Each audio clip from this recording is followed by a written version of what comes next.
Welcome to today's addictions class. We are going to start with a little bit of a variation on our breathing. Instead of holding at the top and the bottom, we'll just, do our 5 deep breaths in and out to a count of 5. So 5 in, 5 out, count of 5, and then we will get on with our topic of the day. So get in a comfortable position, close your eyes or give them a soft focus. And remember, as you're breathing, just to try to follow your breath in and out of your body. And if sensations or sounds or sights come up or thoughts interrupt you, just try to label them and let them float by. So thinking, feeling, hearing, whatever the deal is, so that you don't get out of your present moment. So, nice deep breath in. And out, and in, out, and in, out, 2 more in, and out, and last one in, and out. Those are even quicker than our other breaths, so if you can't do the other ones, try these for a few days. So today, we are going to start something called thinking distortions. Now, of course, these are things I never do, but I'm sure all of you do all the time. And right there's our first thinking distortion. Why are we looking at thinking distortions today? Because in another video, we are going to be talking about how to monitor, look at, rewrite, and change your inner chatter. And we're all driven a lot by our inner chatter because what you say to yourself when you talk to yourself matters. And let's be real, we all talk to ourselves. So people who are like, I can't admit I talk to myself, they'll commit me, right? Or it's okay to talk to yourself as long as you don't answer. The reality is we all talk to ourselves. We all answer ourselves. We do laugh at our own jokes. None of that says you're crazy. When you get into the psychotic stuff, because some people do worry about this, like how do I know if I'm psychotic? When you're psychotic, it's more about, like, I might think that pillow over there is broadcasting its thoughts to me and I'm taking instructions from it. Or I might get in this status where I think that my thoughts are controlling that pillow, that person, that everyone around me can hear me. Those are more the things that indicate, oh, yeah, I've got a psychotic process going on. That's not just the normal inner chatter we all have. So we do all talk to ourselves. And some of these errors, we don't even notice after a while because maybe these thinking errors were kind of passed down to us by people around us, people in our families. Maybe we heard them a lot, so we use them a lot. And some of them you might even go like, wow, I didn't even know that that was an issue. But we tend to believe what we say to ourselves in our head. And as Daniel Amen, the brain guy, likes to say, don't believe everything you think. Why not? Because we lie to ourselves. Now, some of our lies are intentional. Say you're lying to yourself that, you're not telling someone something because, it would just kill my mom if I told her that, or, oh my gosh, it would just hurt them too much, so, I'm keeping it from them. When in fact, we kind of know the reason we're not telling them is because it doesn't make us look good, right? So that would be a lie where there's part of us that knows, that's not so great. Sometimes, though, we lie to ourselves and we truly believe it. So some of the damaging lies can be things like what we say about ourselves. Like maybe you were brought up thinking that you were stupid or ugly or whatever the deal is, all kinds of things. And people start believing those lies. Some of the really damaging ones come with victimization. So think about how many times when someone is sexually abused, and sexual abusers manipulate the child, right, to get involved in it. And because children have nerve endings and sexual abuse feels good on some levels, it's a very confusing situation. So they basically get sexually abused as the victim. Part of it feels good. It's also secretive. And the kid gets all these mixed feelings, and sometimes they might actually then start displaying sexual behaviors. And they might believe the lie that they're telling themselves in their head that, oh, well, I'm the one who brought this on, right? I'm the one who seduced that person. I'm the one that's over-sexual. Oh, I've been a nymphomaniac since I was 2, right? All these, really, when you look at the whole developmental life of children, totally not true. But they start becoming truth, and then people think that, oh, that's why this happened, instead of, no, that's a result of what happened to me. So kids who act sexual like that, it's a result of being sexually abused. It's not the reason they were sexually abused. They were sexually abused because an adult broke a boundary, or an older person broke a boundary. Generally with sexual abuse, if children are more than 2 years of age, and it involves things more than just show me yours, I'll show you mine kind of curiosity things, we consider it a sexually abusive situation and a boundary crossing situation.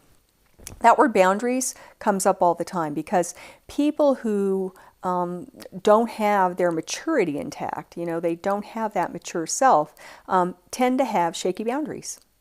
Sometimes their boundaries are too rigid, and then sometimes their boundaries are too loose. And they often don't see these boundary issues, but people around them can see those boundary issues. So those are just some of the things. So some of these messages are so ingrained that we might believe them, and it may take a while to root those out.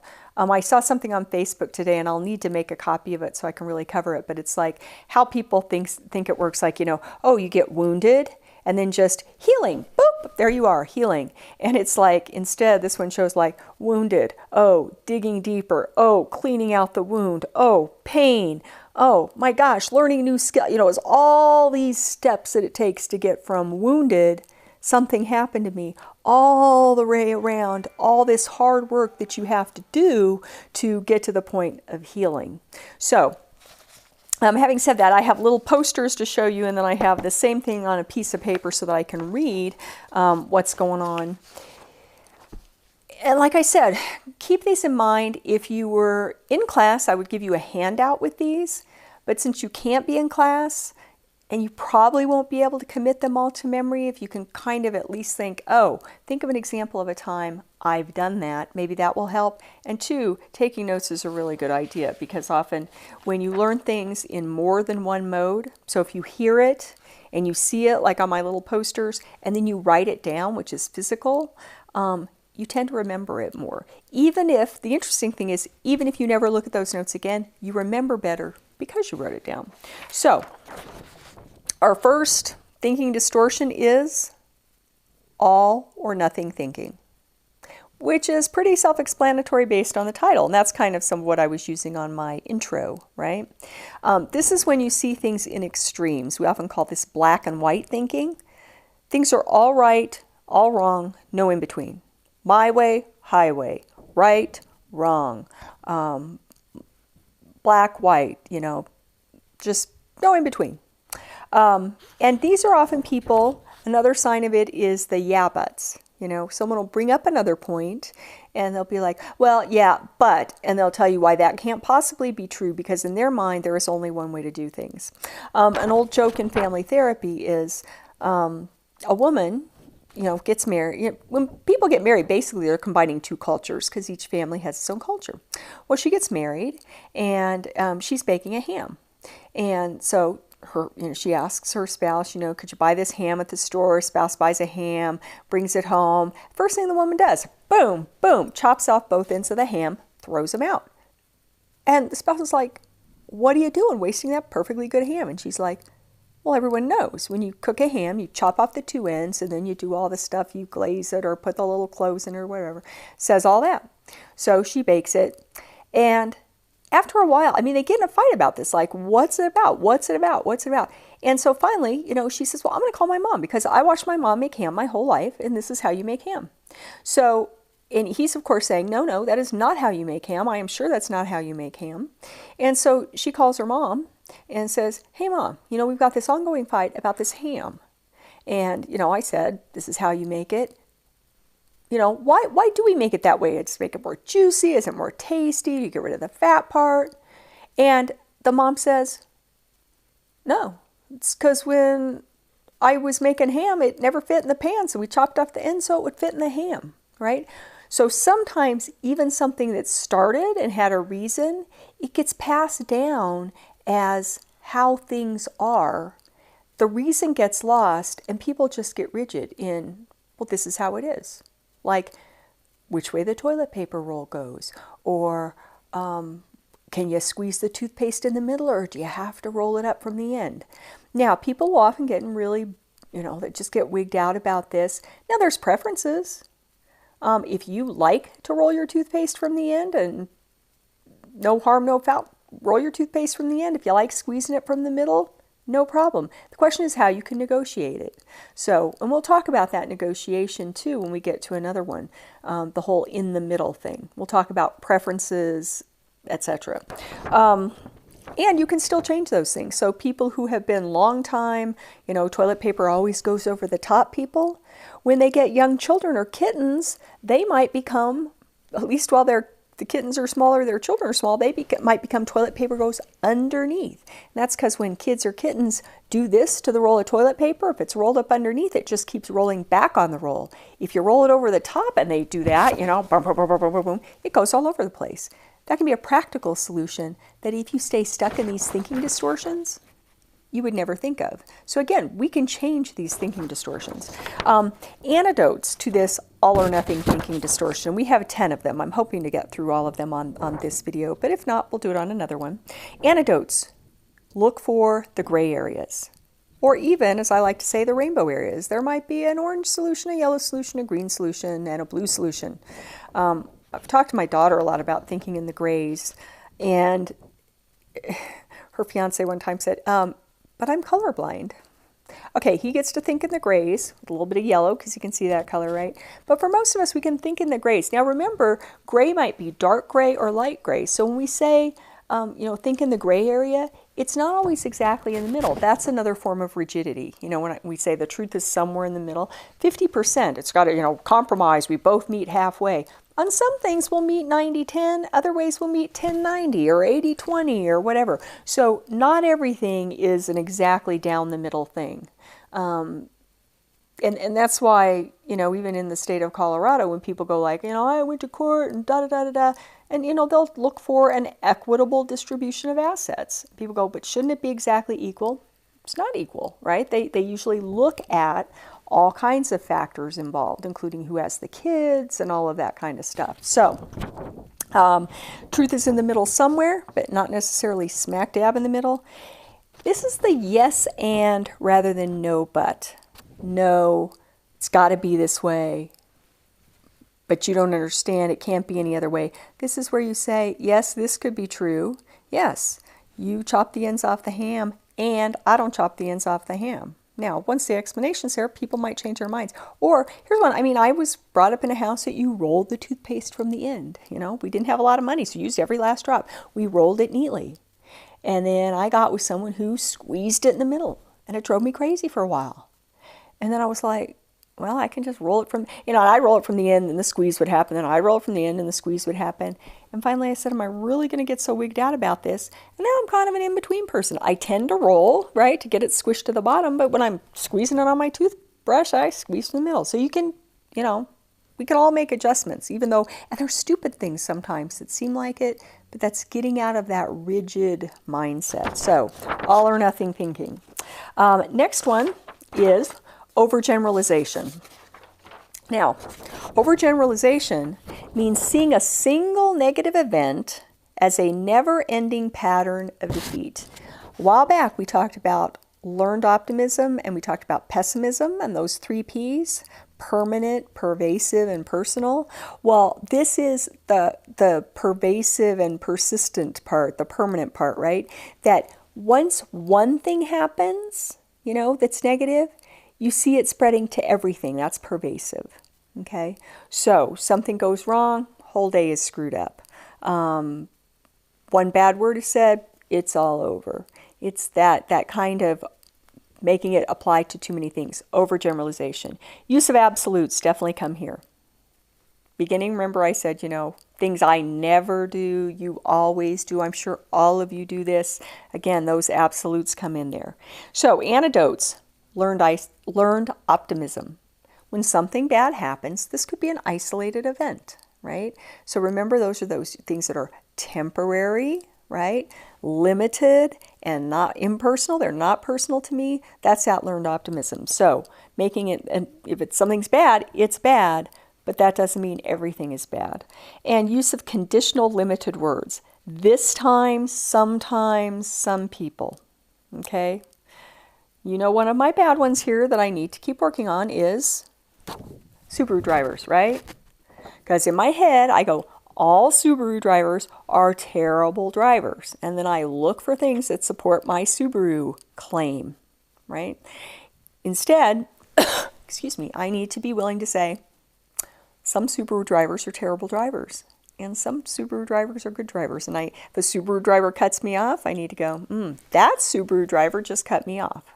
Very specific language. Not even that they're a bad driver. Maybe they just had one moment. So, silly example, but overgeneralization.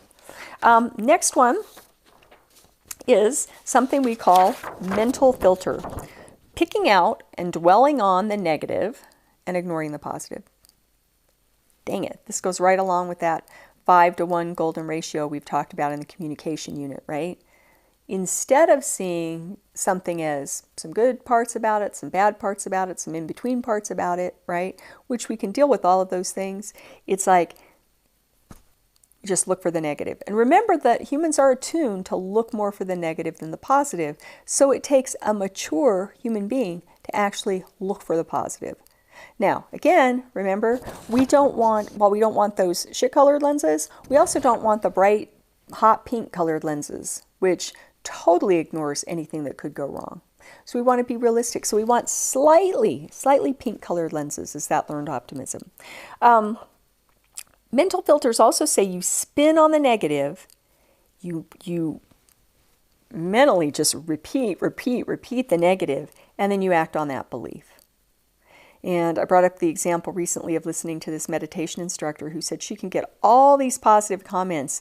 And like if one person says, wow, your jokes were really kind of cheesy, that's what she, has a tendency, if she doesn't catch herself, she has a tendency to just go over that line and go over that line and go over that line.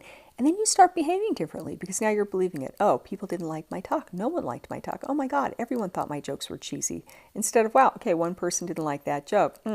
Even the people on Saturday Night Live, those writers, make lots of money for it. Some jokes go well, some jokes don't. So antidotes for the mental filter. The third one is look for the good and praise it. This one's hard sometimes. I think it's hard for most of us, if not all of us. Certainly hard for me sometimes. Look for the good and praise it. And it's much easier to tell other people to look for the good and praise it than it is to sometimes say to ourselves, even in the middle of a negative thing, okay, is there anything good in this situation? Or at least, if you can't look for the good, is there anything neutral in this situation? So I'm not ignoring the bad. I'm saying this is there. What else is going on? Acknowledge the negative and address it. So there's a difference between stuffing the negative, ignoring the negative, running from the negative, making excuses for the negative, all these things, and actually just acknowledging it and then saying, hey, how am I going to deal with this? Including our own negative behaviors. So if I've got a negative behavior, instead of making excuses for it, and here's a favorite one of mine right now, because politics is so polarized, is whataboutism. We've talked about that in class some too. Something comes up. Well, what about the time this happened? And what about the time you did that? And what about the neighbors? And what about the dog? And what about, and it's like, yeah, and what about that has to do with what's going on right here? So acknowledge the negative. Yeah, I said that harshly. Wow, that sounded insensitive. Yeah, I forgot to do that, right? And then figure out how to deal with it. And remember again, sometimes the truth is somewhere in the middle. And it might be part way or it might be all the way. Now, when we talk about that middle zone and the truth being in the middle somewhere, if, say you don't have a strong preference on something, right? Maybe it's food. Oftentimes people have different preferences on food. And back when I was a foodie, which I'm not nearly as much of a foodie now since I don't eat all my lovely addictive carbs and sugars. But back when I was a foodie, I had much stronger opinions about food than my husband did. So when it was like, hey, what do you want to eat tonight? You know, he often be like, I don't care, whatever. So he's probably willing to go 90% toward what I want because I'm much more picky. Now I might say, you know, he might say, I don't really care what we have. And I say, okay, pizza. And then he might say, I had pizza for lunch. Oh, okay. So it's not quite 90-10 because he does have a preference not to have pizza twice in a day. Okay. But, you know, I might say like, is there any food you don't want tonight? Okay. I don't feel like Italian tonight. Okay. Then I can choose something from the others. And because it's just a preference, if he doesn't have a preference and I have a stronger preference, I get to pick. And it's not a controlling thing. It's just, I don't care about that. Right? So it's that same kind of thing. There are certain things that, you know, like if he wants to go out, you know, camping or fishing or whatever, and I'm going to go along on this trip, I don't really care where we go. I like to be outside. He might have a place he wants to fish more because he likes fishing. Fishing is important to him. So I'm like, I might be the 90% the other way. Like, you know, as long as there's some trees.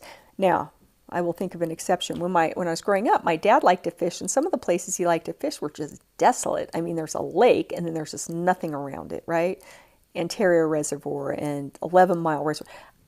Windy and all. I'm like, ugh. So I wouldn't have, that'd be in my 10% zone. I don't want to go there. I want someplace with some trees and maybe some running water and someplace interesting to hike. But as long as it's got those things, you know, you choose. So, again, doing that part-way thing.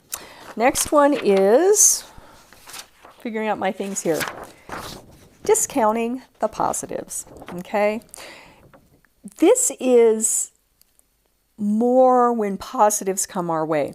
So kind of like you reject the positives, they don't count. So back to, say I'm making one of these videos, and a lot of the video goes pretty well. And I even like, oh, I like that part, or I like how I did that. And then I glitch up on something. I don't count right on the breathing, or whatever the deal is, I mess something up, or just with my papers where I'm trying to figure out which paper goes where. I could discount the positives like, you know, oh, yeah, well, overall it was okay, but there was that moment when I did this. And I could then overgeneralize and say, and that ruined the whole thing. Does that make sense? Something's not good enough. It could have been better. This is, say you are assigned a task at work and, you know, you're getting some praise for doing it well, and you only look at what went badly, right? Or someone compliments you on something about yourself, like, wow, you're looking really good. It looks like you've been working out. Yeah, but you know what? I still got this flab right here, whatever the deal is. Or, you know, you've actually been changing some of your stuff around your substance use. But maybe you didn't do it perfectly. So someone says, hey, I see how hard you're working on, you know, not getting involved in those war stories or whatever, you know, good for you. Well, you know what, a couple nights ago, you know, and it's not that you know, I'm not saying don't acknowledge that. You can say like, I have been working hard on that. And the other night I kind of fell into that old pattern, right? So there's a difference between acknowledging it and kind of dwelling on the negative and just shuffling away any compliments people give you. This is the but or yeah but person again. You know, someone compliments you on something you're wearing. Oh, well, you know, I got it at a garage sale. Like, it doesn't count. It doesn't count. It doesn't count. So, antidotes. Acknowledge. Yeah, that was good. Someone gives you a compliment. Thank you. Say in your head, that was good. I did that well. That part was really good. Thank you and gratitude is the next part. Thank them out loud. Give gratitude in your brain. Wow, I really like how I did that. Good job. Yeah, I can improve on this, but that part, that was good. And have a realistic assessment of things, right? Again, you're not giving yourself an excuse to do things poorly and then making an excuse for it, but you have a realistic assessment of things, knowing that as humans, we're feedback. We're based on feedback. You know, we're always seeking, we're self-correcting mechanisms. So we're always kind of getting back on course. It's that thing of the airplane. When an airplane flies from point A to point B, it's off course more than it's on, because what it's doing is course correcting throughout the whole trip. You know, oh, too far this way, go this way, this way, this. And that's how you get to your path, get to your goals. So realistic assessment will help you with that, discounting the positives. 5 is, oh, that goes over there, see? 5 is jumping, sometimes people flying, right? Jumping to conclusions. Interpreting things negatively without facts to support it. Mind reading, thinking you understand someone else's motivations. I know what they were thinking, and doing it in a negative way. Because generally we don't jump to positive conclusions. And fortune telling. And by this we mean we fortune tell negative outcomes. And these, by the way, these are not made up by me. These are, you know, common ones that are in cognitive behavioral therapy. So based on a couple videos ago when we talked about kinds of help you might get, these are really prevalent. You'll see these in cognitive behavioral work. That's why we're going over them. Now, antidotes to jumping to conclusions, like I'm going to fill in the end, and believe me, it's not going to be good. And the thing I love about this one is I say, say someone was late in my household, my mom always started in the graveyard and worked her way backwards. If you were late, you were dead. And then if you weren't dead, you were laying in a ditch somewhere. And if you weren't laying in a ditch somewhere, you were in a hospital somewhere. You get what I'm saying? That's the whole jumping to conclusions of negative inner chatter, of worrying inner chatter that can really make you, drive yourself crazy and get anxious. Now, antidotes to jumping to conclusions. We've said this line a bunch of times. The story I'm telling myself is, right? Well, the story I'm telling myself about this is, okay? And then ask yourself, is that story true? Can I verify that it's true? Not just true in my mind, because it may be dead true in your mind. I know that's what she's thinking. I know that's what he meant. I know that's, whatever the thing is. Bill Maher, what does Bill Maher say? I don't have proof, but I just know it's true. Right? That's that kind of thing. So instead you're going to say, the story I'm telling myself is it true? Is it possible it's not true? Are there any other alternative explanations? So you can say, well, that might be true. That might be what he meant. That might be what she meant, right? Are there possible alternative explanations? And then try to think, I usually say, try to think of at least 5. Because then you're in this realm of, I need to check things out. And I need to not just try to mind read, not try to fortune tell and say, oh, this could turn out this way, this could turn out that way. So again, story I'm telling myself, what's the truth or non-truth in this, and what are some possible alternative explanations, jumping to conclusions. I'm going to end this one there because that puts us through 5 out of the 10. We're going to go through the other 5 and then go through a process of monitoring your inner chatter on the next video. So we will probably not do our deep breaths on the next one. I will ask you to do those on your own, and we will jump right into 6 through 10, and then a process for monitoring, working with, and changing your inner chatter. See you soon.